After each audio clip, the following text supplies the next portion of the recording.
विश्वजीत विश्वे, इनका सवाल ऐसा है कि ये लोग जो बाबा बनते हैं और आगे चलकर लोगों को ठगने का काम करते हैं, तो क्या इनके बैकग्राउंड में कोई कॉमन चीजें होती है? देखिए, बैकग्राउंड में एक कॉमन चीज आपको सब बाबाओं के बारे में देखने को मिलेगी कि वो किसी तो भी दूसरे बाबा से प्रेरणा लेते हैं, चाहे वो भक्त बनते हैं, पहले किसी बाबा के भक्त बने, नजदीक से बाबा को देखा, उनको प्रेरणा मिली, बाबा के ठगी के अलग अलग हथकंडे ध्यान में आए और खुद बाबा बन बैठे। ये एक तरीका होता है। दूसरा तरीका होता है खुद बाबा का भक्त बनना। पहले तो श्रद्धा के कारण भक्त बनता है, फिर बाबा का विश्वास बढ़ने के बाद में वो बाबा का अंतरंग साथी बनता है। तब बाबा की बदमाशियां उसको पता चलती है, उसके ठगी के हथकंडे पता चलते हैं, और बाबा ही उसको अपना हिस्सेदार बना लेता है, तो उसको डिक्लेयर करता है मुकुंदानंद, अमुकानंद, इस ढंग से डिक्लेयर करता है। तो ये भी ठगी का धंधा आगे शुरू करते हैं, यानी किसी बाबा के भक्त। कुछ लोग तो ऐसे होते हैं कि बाबा के भक्त भी नहीं होते हैं। ये जो ठगी का धंधा करने वाले बाबा है, उनका बेटा होता है, ना ही उसमें कोई क्षमता होती है, ना ही ज्ञान की क्षमता होती है, ना केवल बाबा का बेटा होने के कारण वो खुद भगवान बन जाता है और लोगों को ठगने का काम करता है। ऐसे भी कई नाम मैं आपको गिनाने वाला हूं। ये अलग अलग तरीके हैं बाबा बनने के, ठगने के।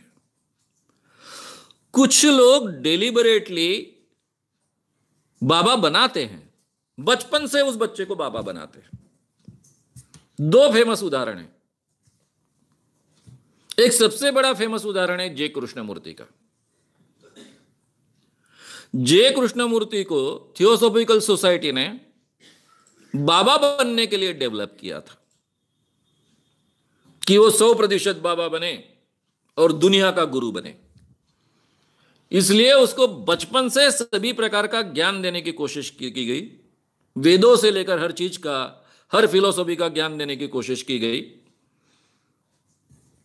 आगे चलकर जे कृष्णमूर्ति प्रामाणिक होने के कारण उन्होंने इन सब चीजों को डिनाउंस किया और मैं भगवान नहीं हूं, भगवान का अवतार नहीं हूं, यह कहना शुरू किया। यह अपवाद उदाहरण है कि जिनको बाबा बनाने के लिए पूरी तरह से डेवलप किया गया था और उन्होंने प्रामाणिक होने के कारण इन बातों को नकार दिया। जे कृष्णमूर्ति बहुत बड़े फिलोसोफर माने जाते हैं, उनको कई लोग गुरु भी मानते हैं। वो अपने आप को कभी गुरु नहीं कहते थे, वो अपनी फिलोसफी लोगों के सामने रखते थे। उनको जो सच लगता है वो रखते थे। वो साइंटिफिक है नहीं है इसके बारे में बहस हो सकती है। दूसरा उदाहरण है सत्य साई बाबा का। सत्य साई बाबा जब बच्चा थे तब उनको साई बाबा का अवतार बनाकर शिरडी ले जाया गया। वहां डिक्लेयर किया गया कि यह साई बाबा का अवतार है। उनके मां बाप ने यह काम किया था, मां बाप और कुछ रिश्तेदारों ने। तब शिरडी के साई बाबा का ट्रस्ट सरकार का नहीं था, प्राइवेट संस्थान था। उन लोगों ने साई बाबा को हकाल दिया। सत्य साई बाबा की बात मैं कर रहा हूं। ये जो नया साई बाबा का अवतार खड़ा हुआ था उसको हकाल दिया। फिर उन्होंने अपने आप को सत्य साई बाबा घोषित किया। इसका मतलब ये साई बाबा जो भी है ये सत्य साई बाबा है। और आगे चलकर पुट्टपार्थी में उनका इतना बड़ा साम्राज्य खड़ा हुआ कि टाटा बिरला ने मेहनत कर कर 150-60 सालों में जितनी कमाई नहीं की उससे ज्यादा कमाई ये बाबागिरी का धंधा कर कर सत्य साई बाबा ने की।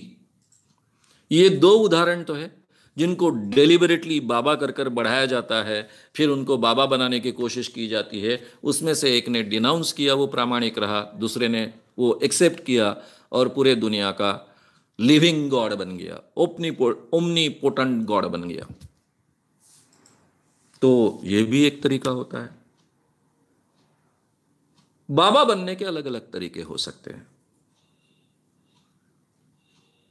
जनरली किसी से प्रेरणा लेकर बाबा लोग बाबा बनते हैं, दूसरे बाबा को देखकर बाबा बनते हैं।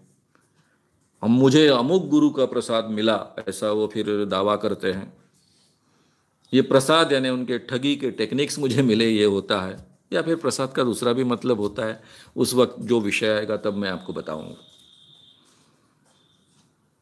तो बाबा बनने के लिए आपको कहीं से ना कहीं से उसकी जानकारी, प्रेरणा, या फिर डिलिबरेटली आपको उसी के लिए बड़ा किया जाए, ये दोनों तरीके हमको देखने को मिलते हैं।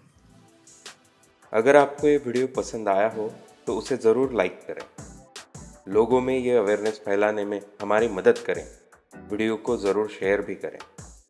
तो हमारे YouTube चैनल श्याम मानव को विज़िट करें। ऐसे सारे वीडियोस का आनंद लेने के लिए हमारे चैनल को सब्सक्राइब करें। उसके लिए सब्सक्राइब बटन दबाएं। नए वीडियोस का नोटिफिकेशन पाने के लिए बेल आइकन दबाएं।